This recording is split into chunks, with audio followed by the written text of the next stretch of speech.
आज की ताज़ा खबर। आज 19 अगस्त 2020 और आपके साथ डिस्कस करते हैं कुछ न्यूज़ जो इम्पॉर्टेंट सिर्फ इसलिए हैं कि आज की तारीख में आपको थोड़ा बहुत उनके बारे में पता होना चाहिए।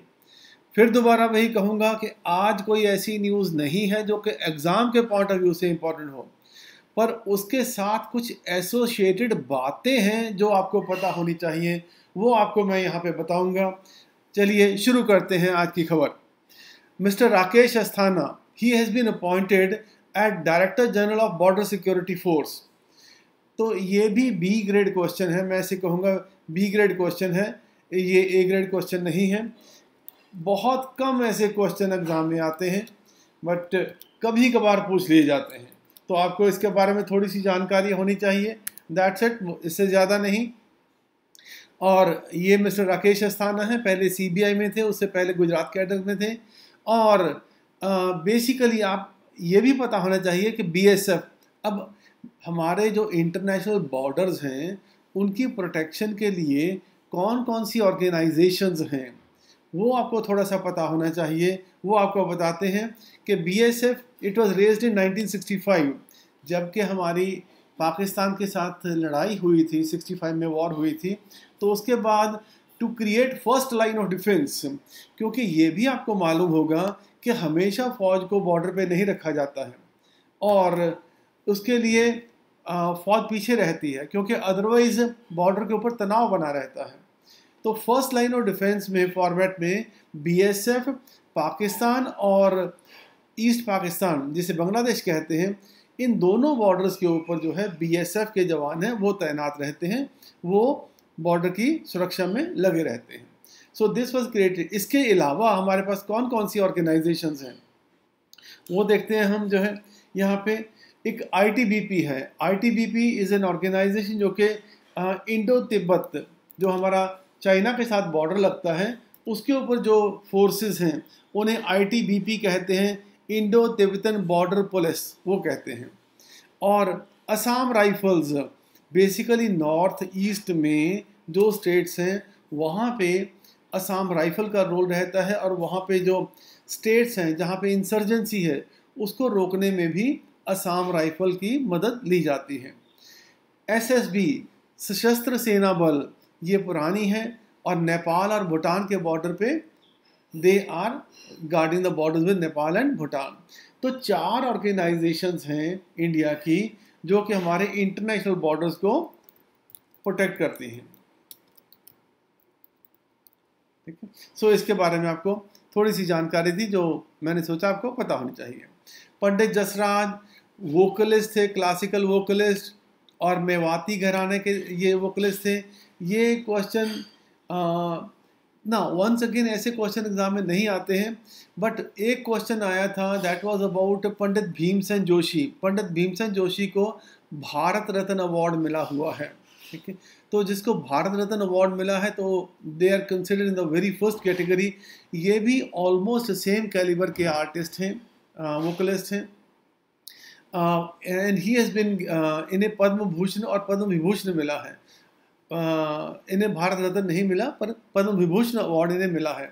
तो पंडित भीमसेन जोशी के बारे में पूछा गया था एक बार कि वो कौन से घराने से बिलोंग करते हैं। नॉर्मली ऐसे क्वेश्चन एग्जाम में नहीं आते हैं। ही इज़ पंडित जसराज जो कि यूएस से गए हुए थे और वहाँ पे इनकी डेथ हो गई। He is around 90 years of age. Satyapal Malik Goa के गवर्नर, उससे पहले वो बिहार के गवर्नर 1 साल रहे, फिर इन्हें जम्मू एंड कश्मीर का गवर्नर बनाया गया था और वहाँ 2018 में।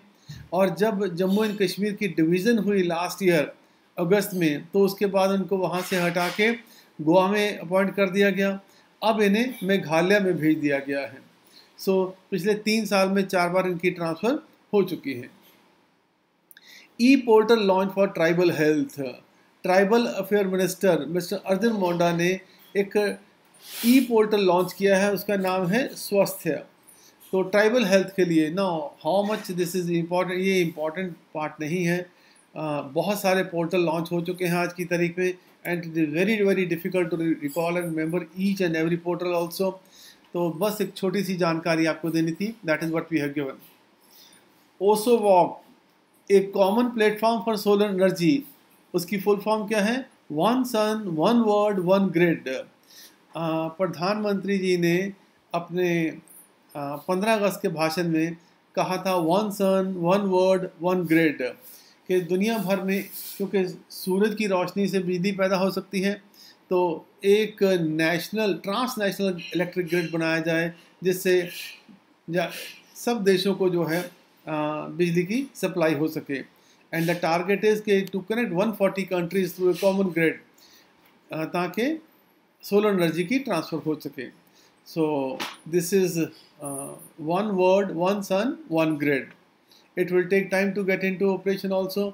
यहाँ पे आपको ये पता होना चाहिए कि India is a founder member of International Solar Alliance. International Solar Alliance जो कि 2015 में इंडिया और फ्रांस ने मिलके ये बनाया था। आज बहुत सारे मेंबर जो हैं इसके कंट्रीज हैं इसके मेंबर बन चुके हैं, और this is the only international organisation जिसका हेड ऑफिस इंडिया में है। एंड वो कहाँ पे है? गुरुग्राम। गुरुग्राम गुड़गांव के जैसे कहते थे, दिल्ली के साथ गुड़गांव लगता है, उसे गुरुग्राम उसका नाम रख दिया गया है, तो वहाँ पे इसका हेड क्वार्टर है। लुइस हैमिल्टन, उन्होंने स्पेनिश ग्रैंड प्रिक्स जो है वो जीती है, तो he is Lewis Hamilton. Once again इतने ज़्यादा टूर्नामेंट होते हैं, सारे याद रखने बहुत मुश्किल हैं, सो इम्पॉर्टेंट नहीं है। Ministry of Ayush launch 3-month campaign called increasing awareness about affordable and easy practices that can be adopted for enhancing immunity and preventing any disease. Once again, not an important news at all, तो इसको avoid कर सकते हैं। Shaurya KGC card from HDFC bank. HDFC bank ने कोई card शुरू किया है for armed forces. Once again, एक इंडिविजुअल बैंक की कोई स्कीम हो, वहाँ से क्वेश्चन एग्जाम में नहीं आया करते हैं, so we can forget about this also. तो बाकी जो क्वेश्चन है, जैसे कि मैं पहले बता रहा था आपको, यू शुड बी केयरफुल कि कैसे कैसे क्वेश्चन हैं।